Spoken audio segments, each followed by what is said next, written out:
શ્રી લબ્ધિ વિક્રમ જનસેવા trust અને અત્રેના મુંબઈ જૈન સંઘના તમામ ટ્રસ્ટીઓની ખૂબ ખૂબ અનુમોદના. આ સાથે આજનું મારું આ પ્રેઝન્ટેશન શરૂ કરી રહ્યો છું. તો મારો વિષય છે આદિનાથ અને અયોધ્યા. ઘણા બધા સંશોધકો અને લેખકોએ ઘણી બધી રજૂઆતો કરી છે. એ સિવાય અમુક ખાસ મુદ્દાઓ જે મારે રજૂ કરવાના છે એ આમાં હું રજૂ કરીશ.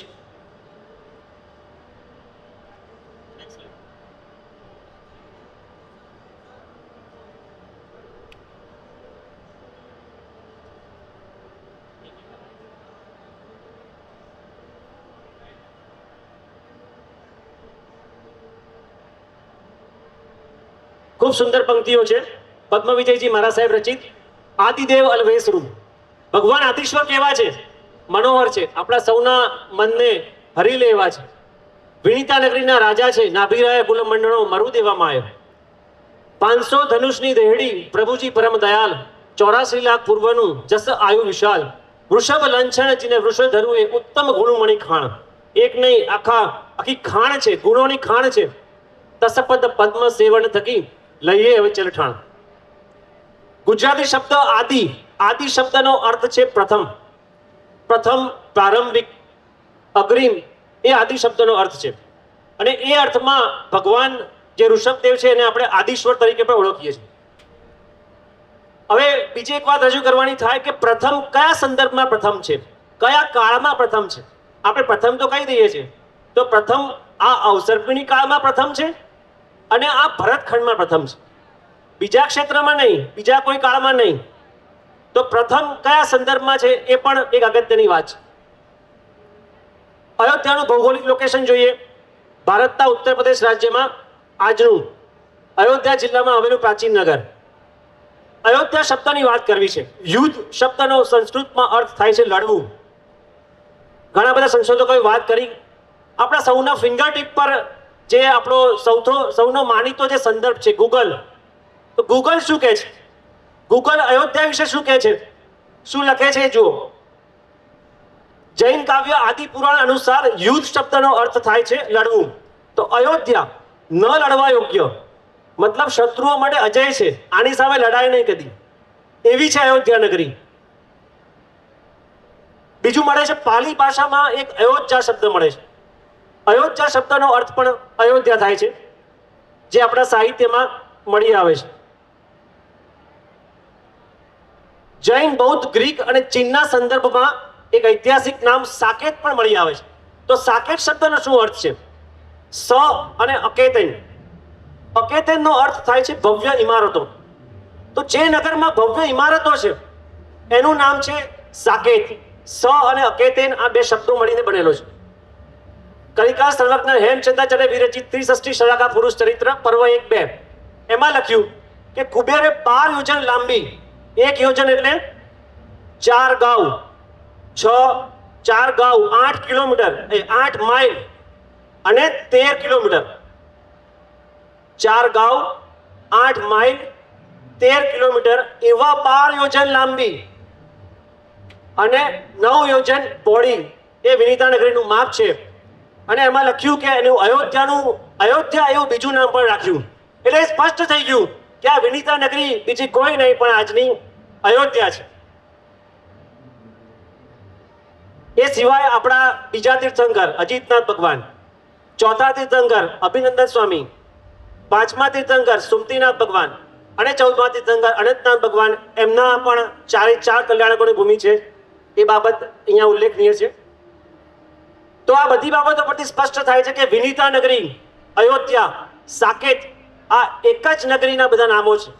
અને એટલે જ આ ઋષભદેવના સંદર્ભમાં આદિનાથ તરીકે નામ લઈ અને વિનીતા નગરીના સંદર્ભમાં અયોધ્યા તરીકે નામ લઈ આદિનાથ અને અયોધ્યા એ શીર્ષક અહીંયા મૂક્યું છે.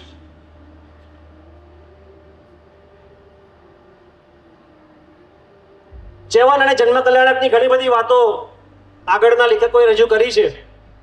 મરુદેવ અને શ્રીકાંતા કોણ હતા? તો કે આદિશ્વર ભગવાનના દાદા દાદી. આદિશ્વર ભગવાનનું આયુષ્ય 84 લાખ વર્ષ પૂર્વ, એમનું શરીર 500 ધનુષ. માતા પિતાનું શરીર કેટલું? 525 ધનુષ. એમનું 500 ધનુષ માતા પિતાનું 550 ધનુષ. એમની કાંતિની વાત કરી છે. પ્રિયંગુ નામની જે વેલ આવે છે એમની લતા જેવી કાંતિ. અને ભગવાન કેવા? ભગવાનના પિતા નાભી રાજા તો કે સુવર્ણ જેવા કાંતિવાળા. 7 કુલકર્ણની વાત આપણે ઘણી બધી વખત જોઈ લીધી છે. પ્રભુનો સમયકાળ ત્રીજા આરામાં 89 પક્ષ બાકી હતા એ વખતે નિર્વાણ, એના 84 લાખ પૂર્વ પહેલા જન્મ. પ્રભુના જન્મતાની સાથે જ મતિ, શુદ્ધ અને અવધિ ત્રણેય જ્ઞાન પ્રભુની પાસે આવે છે. 14 સ્વપ્નો એમની માતાએ જોયા. પ્રભુ મહાવીરમાં આપણે પર્યુષણમાં ઉજવીએ છીએ. પહેલે ગજવર દીઠો, બીજે વૃષભ પૈઠો. પણ આદિનાથ ભગવાન છે એમાં પહેલા વૃષભ અને પછી ગજવર. બરાબર.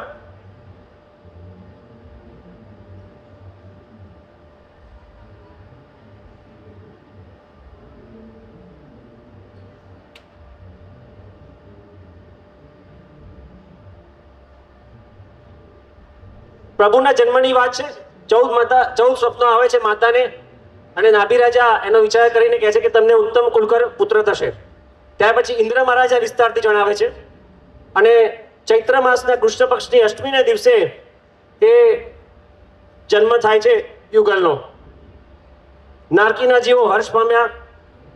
પ્રભુના નામની વાત કરવી છે તો કેમ વૃષભ નામ આપવામાં આવ્યું? તો કે વૃષભ સૌથી પહેલા માતાએ સ્વપ્નમાં વૃષભને જોયો હતો, અને પ્રભુના સાથળમાં પણ વૃષભનું ચિહ્ન હતું, એટલે માતા પિતાએ વૃષભ એવું નામ રાખ્યું. ઇક્ષ્વાકુ વંશ કેમ ના પડ્યું? આપણે સહજ રીતે બોલીએ છીએ ઈક્ષ્વાકુ વંશ, પણ ખરું નામ છે ઇક્ષ્વાકુ વંશ. ઈક્ષ્વાકુ વંશ નહીં, ઇક્ષ્વાકુ વંશ. ઇક્ષુ શબ્દ પરથી એ નામ પડેલું છે. પ્રભુ 1 વર્ષના થયા ત્યારે વંશની સ્થાપના કરવા માટે ઇન્દ્ર મહારાજા આવ્યા.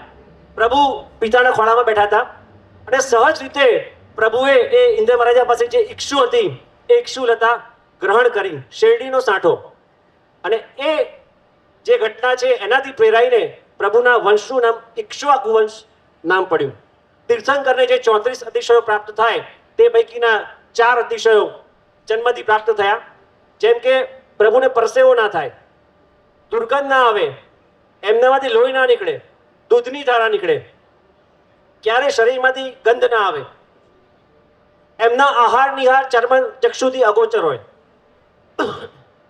આપણે એને કરી ના શકીએ. આગળ પાણી ગ્રહણનો વ્યવહાર આપણે જોયો કે પ્રભુથી ચાલુ થયો. સુમંગલા અને સુનંદા નામની એમની પત્નીઓ, સુમંગલાથી ભરત અને બ્રાહ્મી, એ બે એમના સંતાન થયા. અને બીજા 98 પુત્રો, જેમાં 49 જોડલા તરીકે, અને સુનંદાથી બાહુબલી અને સુંદરી. અયોધ્યાની રાજ્ય વ્યવસ્થાની વાત કરવી છે. કે યુગલીઓએ રાજા બનવા માટે વિનંતી કરી, તો નાભી રાજાએ કહ્યું કે ઋષભ એ જ તમારો રાજા થાવ. પિતા પાસેથી પરમિશન મળી ગઈ, અને પછી એમનો રાજ્યાભિષેક થયો. અયોધ્યાના વૈભવની વાત કરવી છે. આ ખાસ એક જે આગળ રજૂ નથી થઈ મારા ખ્યાલ મુજબ. અયોધ્યાનો વૈભવ કેવો હતો? અયોધ્યા નગરી કેવી હતી? વિનીતા નગરી કેવી હતી? તો કે 8 દરવાજા હતા, મોટો કિલ્લો, રત્નમય તોરણો, 1200 ધનુષ ઊંચો અને 800 ધનુષ ઊંડો, 100 ધનુષ પહોળો એવો કિલ્લો. અને એ સુવર્ણના કિલ્લા પર મણિમય કાંગરા, કિલ્લા ઉપર મણિમય કાંગરા, અને એની વચ્ચે જે છે એ બધા માટેના મહેલ. તો મહેલો કેવા હતા? નાભી રાજાનો મહેલ કેવો, પ્રભુનો મહેલ કેવો, ભરતનો મહેલ કેવો, બાહુબલીનો મહેલ કેવો, એ પણ જોઈએ. તો કે છે નાભી રાજા માટે 7 માળનો, ચારે બાજુ કોટ અને ખાઈ વાળો એક ચોરસ મહેલ. ભરત માટે સર્વતોપત્ર જાતિનો 7 ભૂમિનો એક વર્તુળાકાર મહેલ. અગ્નિ દિશામાં એવો જ બીજો એક મહેલ બાહુબલી માટે, અને એની વચ્ચે અન્ય કુમારોના મહેલ. અને આ બધાની વચ્ચે આદિશ્વર પ્રભુનો 21 માળનો ત્રૈલોક્ય વિભ્રમ નામનો મોટો મહેલ. તો આ છે અયોધ્યાનો વૈભવ. અચ્છા, જિનાલયો કેવા હતા? અયોધ્યાના જિનાલયો તો કે છે 1008 મણિમય જાડિયાવાળા. એ વખતે કલ્પવૃક્ષો પણ હતા, કલ્પવૃક્ષોથી ઘેરાયેલા, અને 1008 મણિમય જીનબિંબોથી વિભૂષિત એક સૌથી મોટો જીન પ્રાસાદ. આ એક જીન પ્રાસાદની વાત થઈ. બીજા આવા અન્ય 1008 સુંદર જીન ભવનો અને મંદિરો. તો આ છે વિનીતા નગરી, અયોધ્યાનો વૈભવ. આ ઉપરાંત નગરમાં બીજા વાપિકાઓ, કુવાઓ, દેવાલયો વગેરે પણ તૈયાર થયા. સિદ્ધાર્થ, શ્રીનિવાસ, પુષ્પાકર, નંદન એમ 4 ઉદ્યાનોની રચના થઈ. આ છે અયોધ્યા નગરી. ત્યાર પછી પ્રભુએ જે બધી કલાઓ શીખવી એ બાબત રજૂ થઈ ઘણી બધી વાર. એમાં ખાસ પ્રભુના જે 7 અંગ, શત્રુઓને નિગ્રહ કરવાના 6 ગુણ, રાજ્ય સ્થિતિના 5 કારણ, સૈન્યના 4 અંગ, ફળ ગ્રહણ કરવાની શક્તિ, આ બધું પ્રભુએ નિર્માણ કર્યું. બીજી અગત્યની વાત, પહેલા વરસાદ નહોતો પડતો, રાંધવું કેવી રીતે એ લોકોને આવડતું નહોતું, જમીનમાં બીજ વાવીને પાક લેવાની પણ આવડત નહોતી. તો આ બધું પ્રભુએ શીખવ્યું. ભરતને 72 કળાઓ શીખવી, ભરત એમના બંધુઓને શીખવી, અને સુંદરીને શીખવ્યું, અને 18 લિપિઓ જમણા હાથે શીખવી બ્રાહ્મીને. એ વાત આપણે જોઈ. આ રીતે 63 લાખ પૂર્વ સુધી પ્રભુએ રાજ્ય ચલાવ્યું. હવે જવું છે દીક્ષા કલ્યાણક પર. તો પ્રભુ એકવાર ઉદ્યાનમાં ક્રીડા કરતા હતા. ત્યાં 5મા દેવલોક, બ્રહ્મ નામના 5મા લેખના દેવતાઓ આવ્યા. પ્રભુને કહ્યું કે પ્રભુ, જેમ તમે સર્વલોકની આ વ્યવસ્થા ગોઠવી, જેવી રીતે આ નીતિ અને રીતિ શીખવાડ્યા, એવી રીતે હવે ધર્મતીર્થને પ્રવર્તાવો. અને પ્રભુની દીક્ષા લેવાની ઈચ્છા હતી જ. પ્રભુ નગરમાં પાછા ફર્યા, પોતાના પુત્રોને બોલાવ્યા, ભરતને કીધું કે હે ભરત, હવે અમારે સંયમના માર્ગે જવું છે, તો તમે આ રાજ્ય ગ્રહણ કરો. ભરતે તો એકદમ શોકમાં પડી ગયા. ભરતને થયું, પ્રભુ, કે જે તમારા ચરણ કમળમાં સુખ છે, એ સુખ અમને આ કે તમે જતા રહેશો પછી એ સુખ મળવાનું નથી. આ રાજ્યમાં એ સુખ નથી, તમારા ચરણમાં સુખ છે. પણ પ્રભુએ ખૂબ સુંદર શબ્દો કહ્યા કે જેવી રીતે રાજા ન હોય, પ્રભુના શબ્દો સાંભળજો, કે રાજા ન હોય તો રાજા વગરનું નગર કેવું હોય. તો કહે છે કે રાજા વગરનું નગર એક મત્સ્ય ન્યાય જેવું થઈ જાય. મોટી માછલી નાની માછલીને ગળી જાય, પછી કોઈ કોઈનું સમજે નહીં. એટલે રાજ્ય વ્યવસ્થા જરૂરી છે. અને એ શબ્દો સાંભળ્યા અને પછી ભરતે રાજ્ય સ્વીકાર્યું. અને જેવી રીતે એમના પિતાનો રાજ્યાભિષેક થયો હતો, એ જ રીતે ભરતનો પણ રાજ્યાભિષેક થયો. બાહુબલી વગેરે બીજા પુત્રોને પણ યોગ્યતા પ્રમાણે દેશ વહેંચી આપ્યા. ત્યાર પછી પ્રભુના સાંવત્સરિક દાનની વાત છે. તો કે છે સૂર્યોદયથી માંડીને બપોરના ભોજન સુધી 1 કરોડ ને 8 લાખ સુવર્ણનું દાન આપતા હતા પ્રભુ. એ પ્રમાણે ગણીએ તો એક વર્ષમાં 388 કરોડ 80 લાખ સુવર્ણનું દાન કર્યું. અને એટલે જ આ દાન ધર્મ, વ્યવહાર ધર્મ, નીતિ ધર્મ પ્રભુએ શીખવાડ્યા. પણ કે છે આ દાન ધર્મ એક વિશિષ્ટ રીતે આ એમના દીક્ષા કલ્યાણક પરથી આવ્યો. અને સાથે સાથે દાન ધર્મ જે શ્રેયાંશ કુમાર, જે અક્ષય તૃતીયા છે, એના પરથી પણ આવ્યો. એ આપણે આગળ જોઈશું. તો ફાગણ વદ આઠમ, એ દિવસે પ્રભુએ જય જય શબ્દનો કુલાલ કરતા પોતાના કેશને, 4 મુષ્ટિ કેશને લુંચિત કરી અને દીક્ષા ગ્રહણ કરી. હવે વાત છે જે પંચમુષ્ટિ લોંચ કેમ ન કર્યો એની વાત કરીએ. તો જે ઇન્દ્ર છે, એમણે એમના હાથમાં, પ્રભુના હાથમાં, સૌધર્મપતિએ એમના વસ્ત્રના છેડામાં પ્રભુના કેશ ગ્રહણ કર્યા. અને પ્રભુએ પોતાની ઈચ્છા દર્શાવી કે મારે પંચમુષ્ટિનો લોચ પણ કરવો છે. તો ઇન્દ્ર અટકાવ્યા. શું કહ્યું? એ શબ્દો બહુ સરસ છે કે હે પ્રભુ, હવે તેટલી કેશવલ્લી રહેવા દો, કેમ કે જ્યારે પવનથી આ કેશવલ્લી ઉડીને જે તમારા સુવર્ણ જેવી કાંતિવાળા ખભા ઉપર આવે છે ને, એ વખતે ખરેખર એક મણી જેવી શોભે છે. મરકત મણી શબ્દ વાપર્યો છે. મરકત મણી જેવી એ શોભે છે. એટલે આ 5 મુષ્ટિની જે છેલ્લી જે કેશવલ્લી છે, એ છોડી રહેવા દો. અને બહુ સરસ શબ્દો છે કે પ્રભુ ક્યારે પોતાના એકાંત ભક્તો, આપણા માટે પણ પ્રેરણારૂપ છે, એકાંત ભક્તોની યાચનાનું પ્રભુ ખંડન કરતા નથી. આપણે પણ આ શબ્દમાંથી ઘણી બધી પ્રેરણા લેવા જેવી છે. અને એટલે કેશવલ્લી રહેવા દે છે. અને જે વાળ કાઢી નાખ્યા તે બધા ક્ષીર સમુદ્રમાં પધરાવે છે. પ્રભુને છઠ તપ હોય છે. દીક્ષા લે એ વખતે છઠનો તપ હોય છે.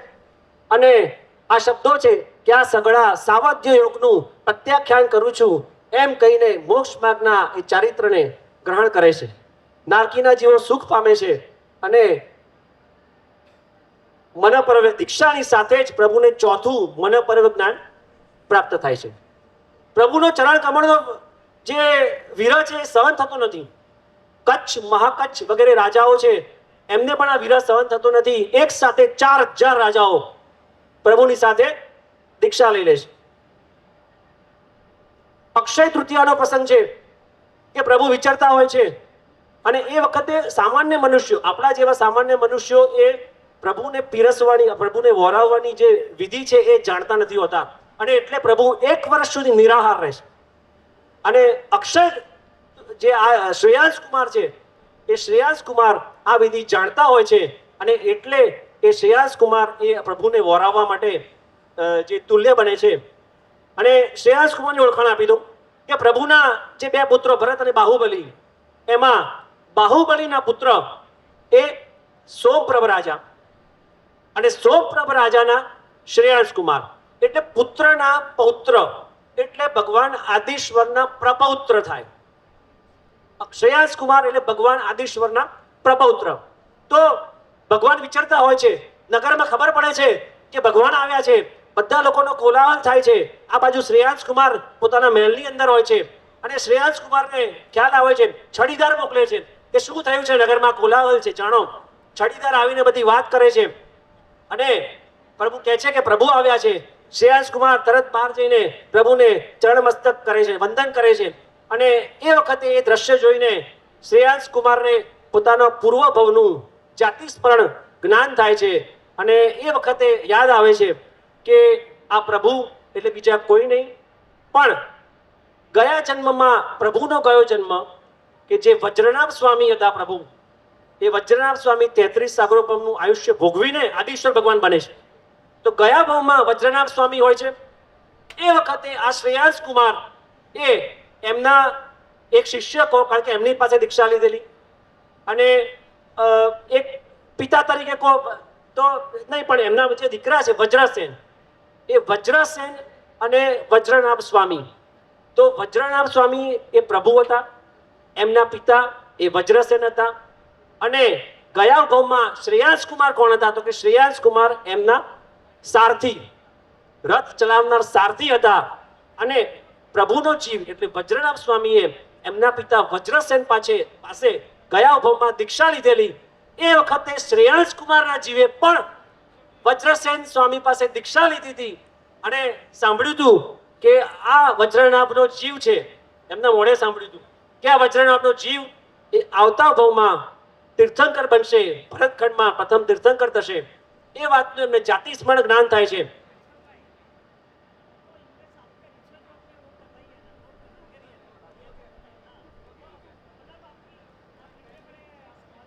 તો એ વખતે ઇક્ષુરસના ઘડાઓ પ્રભુને વરાવવામાં આવે છે, અને પ્રભુના એ તપનું પારણું થાય છે, જેનો આપણે સૌ અક્ષય તૃતીયા તરીકે એ દિવસ ઉજવીએ છીએ, વૈશાખ સુદ 30. શ્રેયાંશ કુમાર પ્રભુના પારણાના સ્થાને એક ઉજ્જવળ પીઠિકા બંધાવે છે. કેવળ જ્ઞાન કલ્યાણની વાત, ખાસ મુદ્દાની વાત કહી દઉં. બીજા બધા સંશોધકોએ ઘણી વાત કરી છે, પણ મુદ્દાની વાત એ છે કે ત્રિષષ્ટિ સલાહા પુરુષ ચરિત્રમાં લખ્યું છે કે પુરીમતાલ એ અયોધ્યાનું જ એક શાખાનગર છે. પુરીમતાલ એ અયોધ્યાનું જ શાખાનગર છે. અને શ્વેતાંબર જૈન તીર્થદર્શન ભાગ 2 માં બી લખ્યું છે કે પુરીમતાલ અને પ્રયાગ એ વિનિતા નગરી અયોધ્યાના જ પાડા હતા. એટલે ચોથું જે કલ્યાણક છે એને પણ આપણે અયોધ્યાની સાથે સાંકળીએ તો ખોટું નથી. કેવળ જ્ઞાનના કલ્યાણકને પણ આપણે અયોધ્યા સાથે સાંકળીશું તો જરાય ખોટું નથી. એટલે ચારેય કલ્યાણક પ્રભુના અયોધ્યામાં થયા છે, બરાબર. તો એની સાથે જે બીજા તીર્થંકરો છે, અજીતનાથ ભગવાન, સુમતીનાથ ભગવાન, અભિનંદન સ્વામી ભગવાન અને અનંતનાથ ભગવાન, આ ચારના પણ ચારેય 4 કલ્યાણકો અયોધ્યામાં થયા છે. પ્રભુના પણ 4 કલ્યાણકો અયોધ્યા, એટલે 5 તીર્થંકરોના 4 કલ્યાણક, એમ 20 કલ્યાણકોની આ ભૂમિ છે અયોધ્યા. તો ખરેખર આ ભૂમિને કોટી કોટી વંદન. છેલ્લે અયોધ્યા તીર્થ અને પુરીમતાલ તીર્થ એક એનું વર્ણન કરીને હું મારા વક્તવ્યને વિરામ આપીશ. શકટમુખ ઉદ્યાનમાં પ્રભુને કેવળ જ્ઞાન થાય છે તે આપણે જોયું છે.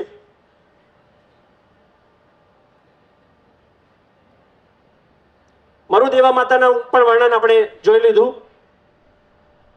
પ્રભુનો સંઘ કેવો હતો, આદિશ્વર ભગવાનનો સંઘ કેવો હતો. આપણા સંઘની વાત કરીએ 2000 માણસ, 4000, 5000, 10000, 15000 માણસ, છેલ્લે લિમિટ છે. પ્રભુનો સંઘ કેવો હતો? તો કે છે 1,85,650 મુનિઓ, 3 લાખ સાધ્વીઓ, 3,50,000 શુદ્ધ સંબત્વધારી શ્રાવકો અને 5,54,000 શ્રાવિકાઓ. તો આ પ્રભુના સંઘનું વર્ણન છે. આ રીતે 1 લાખ પૂર્વ સુધી વ્રત પાડીને છેલ્લે અષ્ટાપદ પર મેરુ તેરસ એટલે પોષ વદ 13 નો દિવસ છે, એ દિવસે પ્રભુનું નિર્વાણ થાય છે. અને હવે છેલ્લે એ તીર્થની વિગત ટૂંકમાં લઈને મારા વક્તવ્યને વિરામ આપીશ. 20 કલ્યાણકોની વાત આપણે જોઈ લીધી.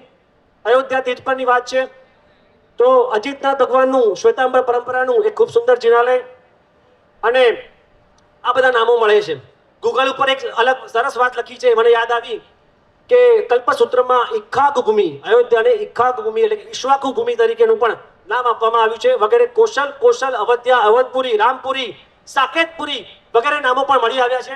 રાજા દશરથ, રામચંદ્રજી, લક્ષ્મણજી, પ્રભુ મહાવીરના 9મા ગણતર, સત્યવતી રાજા હરિશ્ચંદ્રની પણ જન્મભૂમિ છે અયોધ્યા. બીજી એક વાત, પાલિતાણાનું નામ જેના પરથી પડ્યું એ પાદલિપ્ત સુરી મહારાજ સાહેબની જન્મભૂમિ પણ અયોધ્યા છે એવી વિગત મળી આવે છે. છેલ્લે ભારત જૈન તીર્થનો ઇતિહાસ મળે છે અને એમાં આપણા શ્વેતાંબર પરંપરાના જિનાલયની વિગત છે. બીજી એક સરસ વાત, રાજેશ સુરાણા દ્વારા પ્રકાશિત નિત્યાનંદ સરસ્વતી મહારાજ સાહેબના માર્ગદર્શન હેઠળનું પુસ્તક છે. આ ખાસ ઇન્ટરેસ્ટિંગ બાબત છે. જૈન કીર્ત પરિચાયિકા એનું હિન્દી પુસ્તક છે. અને આ જે કલ્યાણકોની ભૂમિ છે, આ જે ગ્રંથ છે એમાં કલ્યાણકોની ભૂમિ એનું આજનું એડ્રેસ શું છે, આપણે એની મુલાકાત લેવી હોય તો ખૂબ સરસ વાત છે.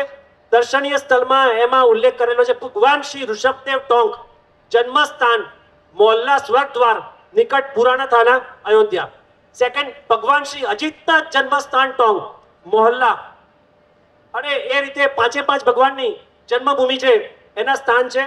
અને છેલ્લી વિગત પુરીમતાલ તીર્થ જોઈ લઈએ તો મેં જે વાત કરી કે પ્રભુને શકટમુખ ઉદ્યાનમાં આજના એડ્રેસ પ્રમાણે જોઈએ તો ત્યાં કિલ્લો છે અને કિલ્લામાં વટવૃક્ષ એ ત્રિવેણી સંગમ પાસે છે જે કે પ્રભુનું કેવળ જ્ઞાન છે. ગંગા, યમુના અને સરસ્વતી નદીઓનો સંગમ એટલે પ્રયાગરાજ, અને એ અહીંયા ઉલ્લેખ કરવામાં આવ્યો છે. તો અનંત આત્માઓના આધાર અને આલંબન એવા આદિનાથનો જય હો. અતિ પ્રાચીન, અતિ પાવન, આલિશાન એવી અયોધ્યાનો જય હો. આપ સૌનો ખૂબ ખૂબ આભાર. મારા સંદર્ભ સાથે આજનું આ વક્તવ્ય પૂર્ણ કરું છું. જય જિનેન્દ્ર.